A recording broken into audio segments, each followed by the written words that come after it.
আসসালামু আলাইকুম। সবাইকে শুভ সকালের শুভেচ্ছা।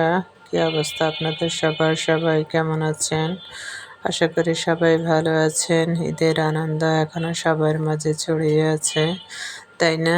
এই তো সকালে ঘুম থেকে উঠে সকালের নাস্তা বানিয়ে নিলাম। বাচ্চারা স্কুল বন্ধ, তাই একটু লেট করে ঘুম থেকে উঠে তারপরে নাস্তা খেয়ে দেয়ে রান্নার প্রিপারেশন নিতে হয়। এখানে আজকে টমেটোর সালাদ বানালাম, ট্যাংরা মাছ ভুনা করলাম, সাথে লেয়ার মুরগি রান্না করছি।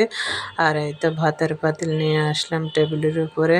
আজকের এগুলাই আয়োজন ছিল দুপুরের খাওয়া দাওয়ার জন্য। দুপুরের খাওয়া দাওয়া শেষ হতে না হতেই কিন্তু বিকেলের খাওয়ার চিন্তা থাকে নাস্তার। আর এই তো অনেক দিন পরে সেমাইয়ের জর্দা বানালাম। আমার কিন্তু অনেক পছন্দের, বাচ্চারা তেমন একটা পছন্দ করে নাই, তাও আমার যেহেতু পছন্দের বানিয়ে নিলাম, ওদেরও তো খেতেই হবে। আর সাথে একটু চাও বানিয়ে নিলাম। এই তো সকাল সন্ধ্যা দুপুর এগুলো মিলে খাওয়া দাওয়া চলছে, কি আর করার।